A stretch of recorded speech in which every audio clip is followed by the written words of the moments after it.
Hello दोस्तों, आज हम बात करेंगे सीडीएस की, यानी कि चीफ ऑफ डिफेंस स्टाफ की। तो इसके इतिहास की अगर बात करें तो सबसे पहले 1999 में करगिल युद्ध के बाद एक कमेटी बनाई गई थी जिसका नाम था सुब्रमण्यम कमेटी।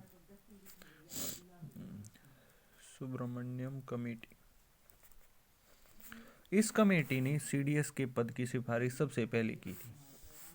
हालांकि कुछ वजह से ये आगे बात नहीं बढ़ पाई। 2012 में भी नरेश चंदा समिति बनी जिसने चीफ ऑफ डिफेंस कमेटी के पद को बनाने की बात कही थी, लेकिन उस टाइम तक क्या होता था, जो डिफेंस कमेटी जो होती थी उसका जो चीफ होता था वो तीनों सेनाओं के जो प्रमुख हैं, यानी कि नौसेना, वायुसेना और थल सेना अध्यक्ष जो तीनों हैं उनमें जो सबसे सीनियर है वही डिफेंस कमेटी का भी चीफ होता था।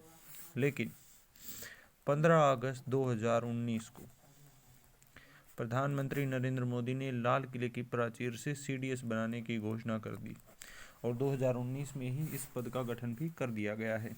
31 दिसंबर 2019 को ही जनरल बिपिन रावत देश के पहले सीडीएस बन गए हैं, फर्स्ट सीडीएस ऑफ इंडिया।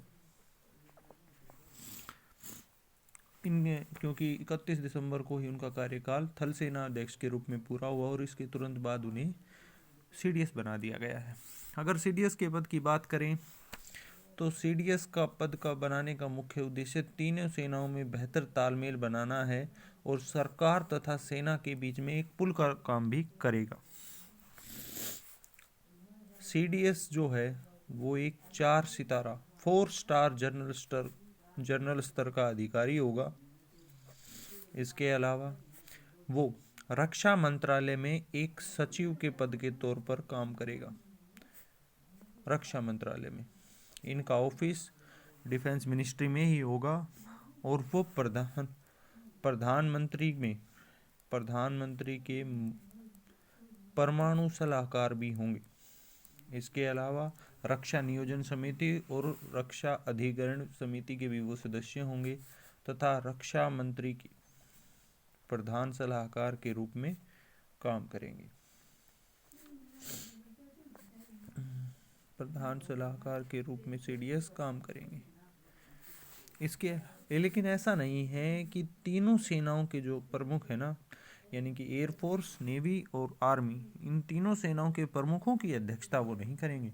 तीनों सेना प्रमुख रक्षा मंत्री को अपनी जो भी सलाह है वो देते रहेंगे कंटिन्यू, और ना ही इस शक्ति का इस्तेमाल सीडीएस जो है वो किसी भी कमान में कर सकते हैं। ऐसा नहीं है कि वो उन्हें बदल सकते हैं। इसका मुख्य उद्देश्य ये है कि राजनीतिक जो है वो आर्मी में ना घुस पाए, सेना के मामलों में आर्मी ना पॉलिटिक्स ना हो जाए कहीं, इसी वजह से इसे रखा गया है। इसके अलावा सीडीएस के अधीन बहुत सी जिम्मेदारियां हैं। तीनों सेनाओं के बीच बेहतर तालमेल को बिठाना सीडीएस के पद की मुख्य जिम्मेदारी है। Thank you.